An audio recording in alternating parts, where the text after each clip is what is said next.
गौतम गंभीर साहब ने टीम इंडिया के लिए जब से कोच बने हैं तब से 18 टेस्ट मैचों में कोचिंग की है और उन 18 मैचों में से 9 मैच तो हार गए और 7 मैच में जीत मिली है और 2 ऐसे मैच रहे हैं जिनका जो ड्रॉ रहे हैं या फिर टाई रहे। इनका ट्रैक रिकॉर्ड तो इतना ख़राब हो गया है कि अपने आप में बेहद ही शर्मनाक रिकॉर्ड बन गया है।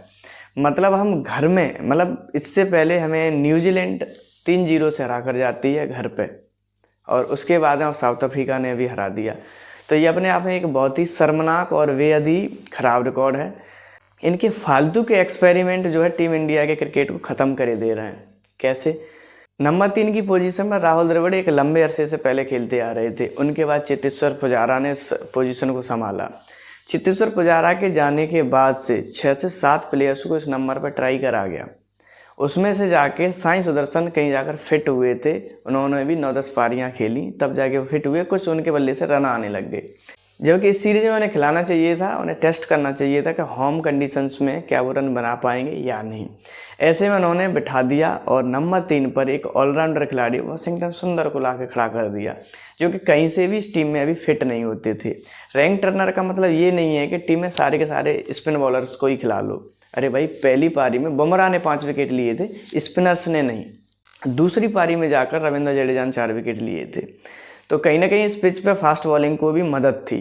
तो हमें 4 स्पिनर्स के साथ ना जा कर के 2 स्पिनर्स खिलाने चाहिए थे और 2 एक्स्ट्रा बैट्समैन खिलाने चाहिए। अगर हम रैंक टर्नर पर खेल रहे हैं तो हमें रन भी तो बनाने पड़ेंगे जीतने के लिए। ऐसा तो है नहीं कि सिर्फ बॉलर जिता देंगे।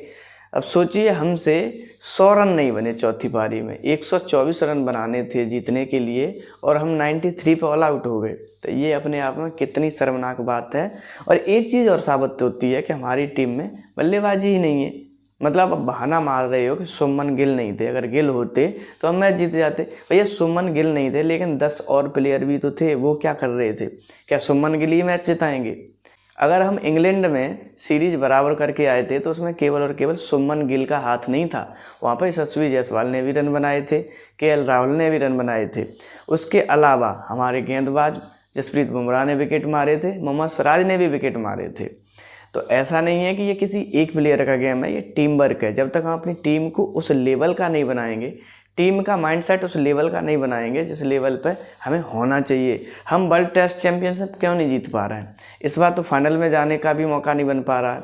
साउथ अफ्रीका ने एक मैच हरा दिया, दूसरा मैच भी गलती से जो गुवाहाटी में होने वाला, अगर गलती से साउथ अफ्रीका फिर से डोमिनेट कर गई और हम हार गए, सेमीफाइनल में जाने के सपने हम छोड़ दें।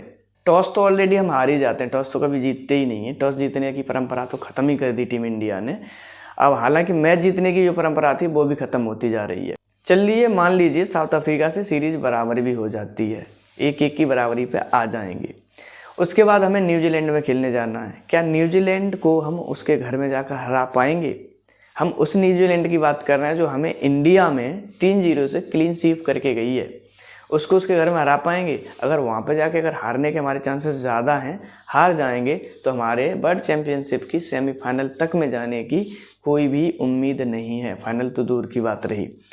तो हम हारे क्यों? आइए इस पर बात करते हैं। हारे इसलिए स्पिन की वजह से। हमारी टीम में अब वो कैलिबर नहीं बचा है जो स्पिन पिचों पर स्पिन को खेल पाएँ। विराट कोहली थे जो खेल सकते थे, टीम में नहीं है। रोहित शर्मा थे, टीम में नहीं है, संन्यास ले गए। हमने उनके रिप्लेसमेंट में किसको लेकर आए? शुभमन गिल। ठीक है, शुभमन गिल रिप्लेसमेंट में, कोहली का रिप्लेसमेंट में हम मान लेते हैं, लेकिन नंबर 3 चेतेश्वर पुजारा इतने लंबे दिनों से खेलते आ रहे थे, नंबर 3 की पोजीशन पर कौन है? साई सुदर्शन को जैसे तैसे लाकर फिट करा था, इस सीरीज में उन्हें भी बाहर कर दिया। तो इसके पीछे क्या सोच थी कोच की, वो हमारी समझ में नहीं आ पा रहा है। टीम में ऑलराउंडर्स की भरमार करे जा रहा है। क्या ऑलराउंडर्स मैच जिताते हैं? अगर जिताते होते तो टीम इंडिया जीत गई होती, साउथ अफ्रीका नहीं जीत पाती, वो भी हमारे होम कंडीशंस में। लेकिन नहीं, इससे ये सिद्ध होता है कि हम जो सोच रहे हैं, हमारा जो माइंड सेट है, हम जिस तरह के टीम सेट करना चाहते हैं, वो विनिंग 11 नहीं है। हमारे पास पहली बात तो हमारे पास टॉप 5 प्योर बैट्समैन होने चाहिए, वहाँ पर बीच में ऑलराउंडर नहीं। एक ऑलराउंडर था भी हमारे पास में, नीतीश कुमार रेड्डी, वो हमने बाहर भेज दिया। तो ये कहीं ना कहीं गौतम गंभीर की कोचिंग में थोड़ी सी माइंडसेट बदलने की ज़रूरत है। उन्हें जिद करने की ज़रूरत नहीं है। जो फालतू के एक्सपेरिमेंट कर रहे हैं वो थोड़े से कम करे जाने चाहिए, तब जाके टीम इंडिया जीत पाएगी। टेस्ट में, खासकर टेस्ट मैच में। टेस्ट मैच प्योरिटी होनी चाहिए, मतलब प्योर बल्लेबाज, प्योर गेंदबाज। ऑलराउंडर के लिए भी जगह होती है, लेकिन 4-4 ऑलराउंडर टीम में सेट नहीं हो पाएंगे। ऑलराउंडर्स की ज़रूरत है तो वो 1 या 2 चल जाएंगे। अगर हम गुवाहाटी में होने वाले दूसरे टेस्ट मैच की बात करें तो उसमें नंबर 4 पर कौन खेलेगा? शुभमन गिल तो टेस्ट सीरीज से ही बाहर हो गए हैं अब, तो नंबर 4 पर किसे खिलाएंगे? साई सुदर्शन को या फिर देवदत्त पैडिकल को? दोनों ही बल्लेबाज इनएक्सपीरियंस हैं। यहाँ पे हमें एक्सपीरियंस की ज़रूरत है। एक्सपीरियंस बल्लेबाज कौन है हमारे पास में? हमारे पास में एक्सपीरियंस बल्लेबाज होने चाहिए थे। वो तो सिलेक्टर्स का काम है, वो निकाल के लेके आते। डोमेस्टिक देखिए, डोमेस्टिक में सरफराज खान कितना अच्छा प्लेयर है, जो हमने टीम में भी रखा, कुछ दिन टीम के साथ रखा, बेंच गर्म करवाई और बाहर कर दिया। हालांकि मैच खत्म होने के बाद सौरव गांगुली का बयान आया था कि रैंक टर्नर पिच बनाने की हमसे डिमांड करी गई थी। तो हम ये डिमांड कर ही क्यों रहे हैं? जो हमारे पास में स्पिन खेलने वाले बल्लेबाज ही नहीं है। हमें उस तरह के ट्रैक पर खेलना चाहिए जहाँ पर हमारी अच्छी प्रैक्टिस है और जहाँ पर हम खेल की जीत के आएँ। ऑस्ट्रेलिया में बाउंसी पिच पर हम T20 सीरीज जीत के आएँ, तो हमें इस तरह की पिचेस तैयार करानी चाहिए जिस पर ग्रासी घास हो, थोड़ा सा उछाल हो, जहाँ पे हमारे बल्लेबाज खेल के आएँ। हमारी टेस्ट टीम में ऑलमोस्ट तो सारे बल्लेबाज वही थे जो हम T20 में खेल के आए। वाशिंगटन सुंदर थे वहाँ पे, अक्षर पटेल थे वहाँ पे, शुभमन गिल थे वहाँ पे, तो सारे के सारे बल्लेबाज तो हम वहीं से हमारे सारे प्लेयर्स वहीं खेल के आए। तो प्रैक्टिस भी उसी तरीके की है, तो हमें एक ट्रैक पर खेलना चाहिए था। हमें देवदत्त पैडिकल को अगर टीम में रखा हुआ है तो उन्हें मौका देना चाहिए था। वाशिंगटन सुंदर की तो जगह कहीं से कहीं बनी नहीं रही थी। भाई घर में हार बिल्कुल भी पच नहीं रही है। अगर यही चीज़ हम साउथ अफ्रीका में हारे होते तो एक बार के लिए समझ में आता कि वो होम कंडीशंस नहीं है, हमें होम एडवांटेज नहीं है, वहाँ पे हार गए।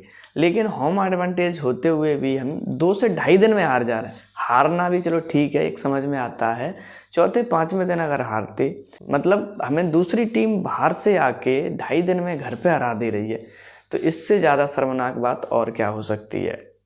खैर अभी फ़िलहाल हमारी टीम को ज़रूरत है हनुमा विहारी और चेतेश्वर पुजारा जैसे प्लेयर्स की, जो पिच पर खड़े होकर सामने वाली गेंद की धार को ख़त्म कर पाए, जो उसके पिच स्पिन को ख़त्म कर पाए, उसके पेस को ख़त्म कर पाए। तो दोस्तों आपको क्या लगता है कि इस हार की असली जिम्मेदार कौन है? पिच, प्लेयर्स या फिर कोच? हमें कमेंट सेक्शन में ज़रूर बताएं।